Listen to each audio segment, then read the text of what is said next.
The Red Badge of Courage by Stephen Crane. Chapter 1. The cold passed reluctantly from the earth, and the retiring fogs revealed an army stretched out on the hills, resting. As the landscape changed from brown to green, the army awakened, and began to tremble with eagerness at the noise of rumors. It cast its eyes upon the roads, which were growing from long troughs of liquid mud to proper thoroughfares. A river, amber-tinted in the shadows of its banks, purled at the army's feet, and at night, when the stream had become of a sorrowful blackness, one could see across it the red eye-like gleam of hostile campfires set in the low brows of distant hills. Once a certain tall soldier developed virtues and went resolutely to wash a shirt. He came flying back from a brook, waving his garment banner-like. He was swelled with a tale he had heard from a reliable friend, who had heard it from a truthful cavalryman, who had heard it from his trustworthy brother, one of the orderlies at division headquarters. He adopted the important air of a herald in red and gold. "We're going to move out tomorrow, sure," he said pompously to a group in the company street. "We're going way up the river, cut across, and come around in behind 'em." To his attentive audience he drew a loud and elaborate plan of a very brilliant campaign. When he had finished, the blue-clothed men scattered into small arguing groups between the rows of squat brown huts. A Negro teamster who had been dancing upon a cracker box with the hilarious encouragement of 20 soldiers was deserted. He sat mournfully down. Smoke drifted lazily from a multitude of quaint chimneys. "It's a lie, that's all it is, a thunderin' lie," said another private loudly. His smooth face was flushed, and his hands were thrust sulkily into his trousers pockets. He took the matter as an affront to him. "I don't believe the darn old army ever gonna move. We're set. I've got ready to move 8 times in the last 2 weeks, and we ain't moved yet." The tall soldier felt called upon to defend the truth of a rumor he himself had introduced. He and the loud one came near to fighting over it.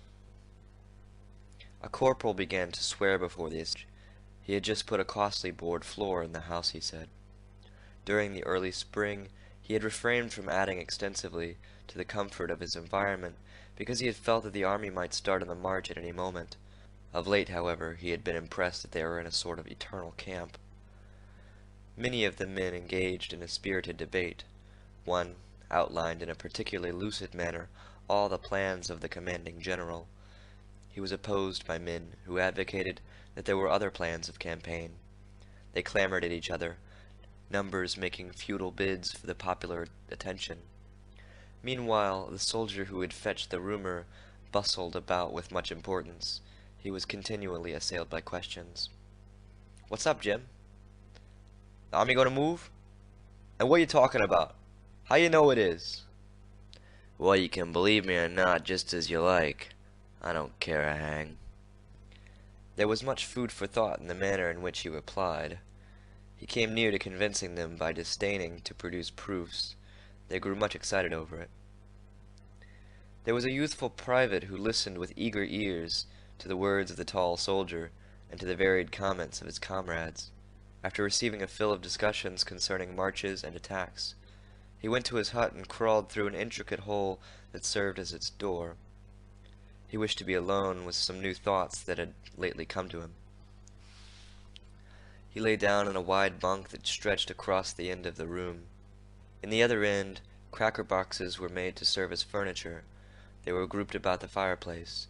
A picture from an illustrated weekly was upon the log walls, and 3 rifles were paralleled on pegs. Equipments hung on handy projections, and some tin dishes lay upon a small pile of firewood. A folded tent was serving as a roof. The sunlight without, beating upon it, made it glow a light yellow shade. A small window shot an oblique square of whiter light upon the cluttered floor. The smoke from the fire at times neglected the clay chimney and wreathed into the room, and this flimsy chimney of clay and sticks made endless threats to set ablaze the whole establishment. The youth was in a little trance of astonishment. So they were at last going to fight. On the morrow, perhaps, there would be a battle, and he would be in it. For a time he was obliged to labor to make himself believe. He could not accept with assurance an omen that he was about to mingle in one of those great affairs of the earth.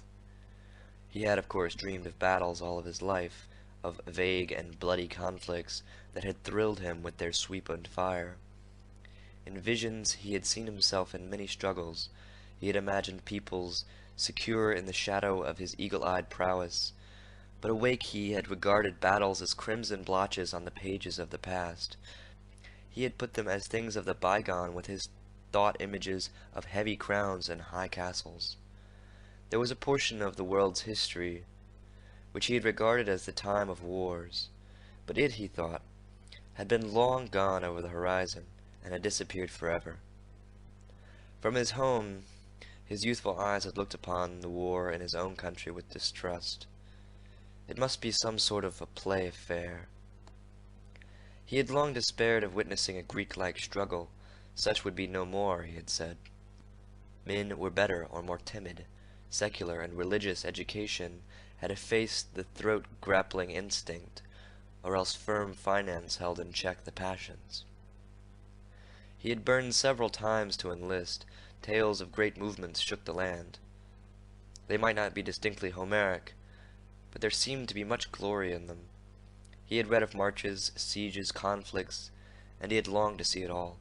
His busy mind had drawn from him large pictures, extravagant in color, lurid with breathless deeds. But his mother had discouraged him. She had affected to look with some contempt upon the quality of his war ardor and patriotism. She could calmly seat herself, and with no apparent difficulty give him many hundreds of reasons why he was of vastly more importance on the farm than on the field of battle. She had had certain ways of expression that told him that her statements on the subject came from a deep conviction. Moreover, on her side, was his belief that her ethical motive in the argument was impregnable. At last, however, he had made firm rebellion against this yellow light thrown upon the color of his ambitions. The newspapers, the gossip of the village, his own picturings, had aroused him to an uncheckable degree. They were in truth fighting finely down there. Almost every day the newspaper printed accounts of a decisive victory. One night, as he lay in bed, the winds had carried to him the clangoring of the church bells as some enthusiast jerked the rope frantically to tell the twisted news of a great battle. This voice of the people, rejoicing in the night, had made him shiver in a prolonged ecstasy of excitement. Later he had gone down to his mother's room and had spoken thus, "Ma, I'm going to enlist." "Henry, don't you be a fool," his mother had replied. She had then covered her face with the quilt. There was an end to the matter for that night. Nevertheless, the next morning he had gone to a town that was near his mother's farm, and had enlisted in a company that was forming there. When he had returned home, his mother was milking the brindle cow. 4 others stood waiting. "Ma, I've enlisted," he had said to her diffidently. There was a short silence. "The Lord's will be done, Henry," she had finally replied, and had then continued to milk the brindle cow. When he had stood in the doorway with his soldier's clothes on his back, and with the light of excitement and expectancy in his eyes almost defeating the glow of regret from the home bonds, he had seen 2 tears leaving their trails on his mother's scarred cheeks. Still, she had disappointed him by saying nothing whatever about returning with his shield or on it. He had privately primed himself for a beautiful scene. He had prepared certain sentences, which he thought could be used with touching effect, but her words destroyed his plans. She had doggedly peeled potatoes and addressed him as follows: "You watch out, Henry, and take good care yourself. In this here fightin' business, you watch and take good care yourself. Don't go a-thinking you can lick the whole rebel army at the start, because you can't. You're just one little fella amongst a whole lot of others, and you've got to keep quiet and do what they tell you. I know how you are, Henry. I've knit you 8 pair of socks, Henry, and I've put in all your best shirts, because I want my boy to be just as warm and comfortable as anybody in the army. Whenever they get holes in 'em, I want you to send 'em right back to me, so's I can darn 'em. And always be careful and choose your company. There's lots of bad men in the army, Henry. The army makes 'em wild, and they like nothing better than the job of leading off a young feller like you as ain't never been away from home much as has always had a mother, and a-learning 'em to drink and swear. Keep clear of them folks, Henry. I don't want you to ever do anything, Henry, that you would be ashamed of to let me know about. Just think as if I was a-watching you. If you keep that in your mind always, I guess you'll come out about all right. You must always remember your father too, child, and remember he never drunk a drop of liquor in his life and seldom swore a cross oath. I don't know what else to tell you, Henry, except that you must never do no shirking, child, on my account. If so be a time comes when you have to be kilt of do a mean thing, why, Henry, don't think of anything except what's right, 'cause as me a woman has to bear up against such things these times, and the Lord'll take care of us all. Don't forget about the socks and the shirts, child, and I've put a cup of blackberry jam with your bundle, 'cause I know you like it above all things. Goodbye, Henry. Watch out and be a good boy. He had, of course, been impatient under the ordeal of this speech. It had not been quite what he expected, and he had borne it with an air of irritation. He departed feeling vague relief. Still, when he had looked back from the gate, he had seen his mother kneeling among the potato parings. Her brown face, upraised, was stained with tears, and her spare form was quivering. He bowed his head and went on, feeling suddenly ashamed of his purposes. From his home he had gone to the seminary to bid adieu to many schoolmates. They had thronged about him with wonder and admiration. He had felt the gulf now between them, and had swelled with calm pride. He and some of his fellows who had donned blue were quite overwhelmed with privileges for all of one afternoon, and it had been a very delicious thing. They had strutted. A certain light-haired girl had made vivacious fun at his martial spirit, but there was another and darker girl whom he had gazed at steadfastly, and he thought she grew demure and sad at sight of his blue and brass. As he walked down the path between the rows of oaks, he had turned his head and detected her at a window watching his departure. As he perceived her, she had immediately begun to stare up through the high tree branches at the sky. He had seen a good deal of flurry and haste in her movement, as she changed her attitude. He often thought of it. On the way to Washington his spirit had soared.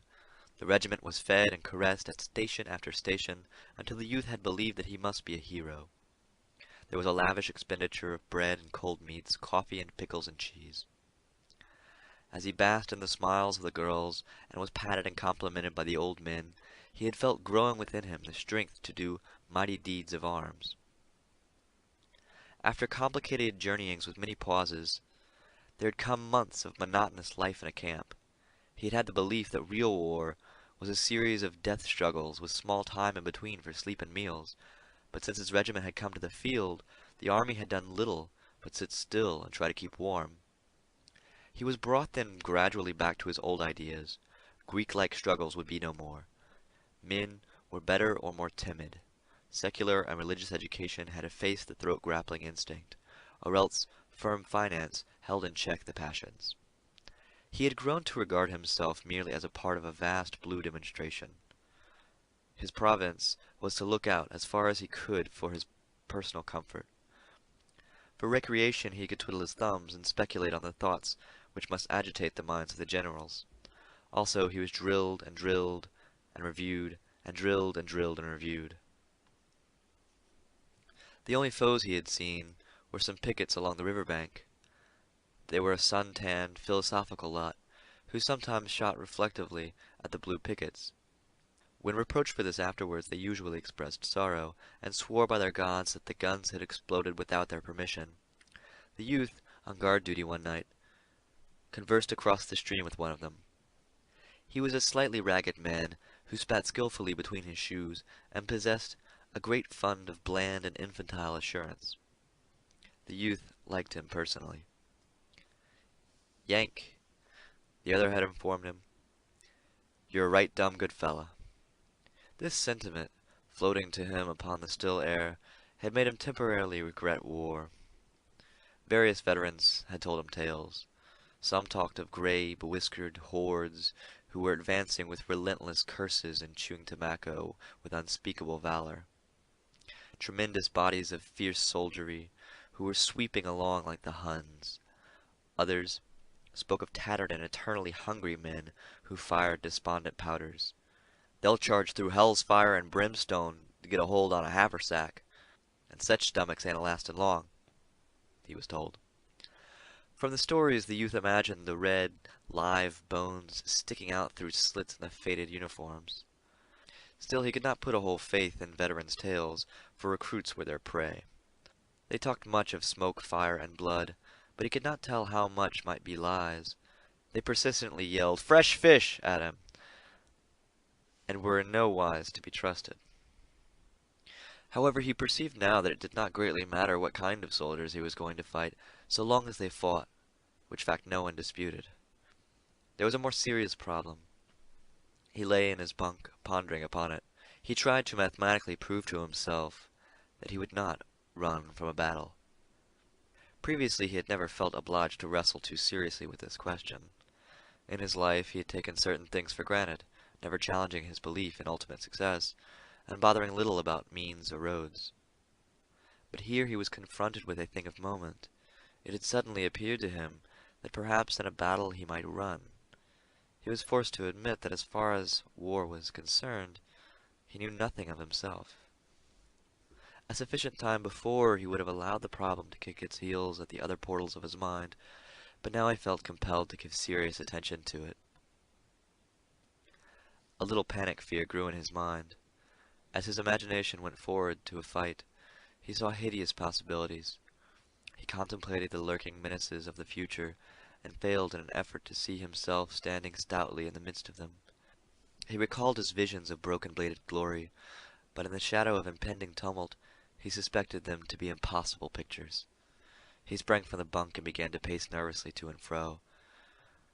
"Good Lord, what's the matter with me?" he said aloud.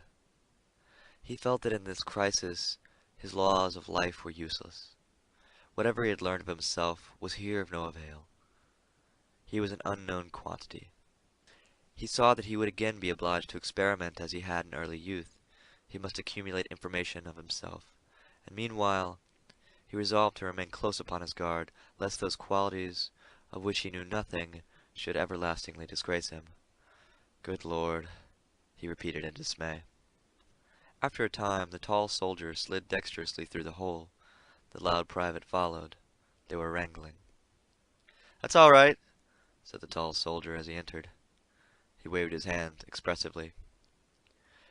"You can believe me or not, just as you like. All you gotta do is sit down and wait as quiet as you can. Then pretty soon you'll find out I was right." His comrade grunted stubbornly. For a moment he seemed to be searching for a formidable reply. Finally he said, "Well, you don't know everything in the world, do you?" "Didn't say I knew everything in the world," reported the other sharply. He began to stow various articles snugly into his knapsack. The youth, pausing in his nervous walk, looked down at the busy figure. "Going to be a battle, sure. Is there, Jim?" he asked. "Course there is," replied the tall soldier. "Course there is. You just wait till tomorrow, and you'll see one of the biggest battles ever was. You just wait." "Thunder," said the youth. "Oh, you'll see fightin' this time, my boy. What'll be regular out-and-out fightin'," added the tall soldier, with the air of a man who was about to exhibit a battle for the benefit of his friends. "Huh?" said the loud one from a corner. "Well," remarked the youth, "like as not this story'll turn out just like them others did." "Not much it won't," replied the tall soldier, exasperated. "Not much it won't. Didn't the cavalry all start this morning?" He glared about him. No one denied his statement. Cavalry started out this morning, he continued. They're going to Richmond or someplace, while we fight all the Johnnies. Some dodge like that. The regiment's got orders, too. A fellow what seen 'em go to headquarters told me a little while ago. And they're raising blades all over camp. Anybody can see that. Shucks, said the loud one. The youth remained silent for a time. At last, he spoke to the tall soldier. Jim, what? How do you think the regiment'll do? Oh, they'll fight all right, I guess, after they once get into it, said the other with cold judgment. He made a fine use of the third person. There's been heaps of fun poked at 'em, 'cause they're new, of course, and all that. But they'll fight all right, I guess. Think any of the boys'll run? Persisted the youth. Oh, there may be a few of 'em run, but there's them kind in every regiment, especially when they first goes under fire, said the other in a tolerant way. Of course, it might happen that the whole kit and caboodle might start and run. Some big fightin' come first off, and then again they might stay and fight, like fun. But you can't bet on nothin'. Of course, they ain't never been under fire yet, and it ain't likely that they'll lick the whole rebel army all at once the first time. But I think they'll fight better than some, if worse than others. That's the way I figure. Call the regiment fresh fish and everything. But the boys come of good stock, and most of 'em'll fight like sin after they get shootin', he added, with a mighty emphasis on the last 4 words. Oh, you think you know, began the loud soldier with scorn. The other turned savagely upon him. They had a rapid altercation in which they fastened upon each other various strange epithets. The youth at last interrupted them. Did you ever think you might run yourself, Jim? he asked. On concluding the sentence, he laughed as if he had meant to aim a joke. The loud soldier also giggled. The tall private waved his hand. Well, he said profoundly,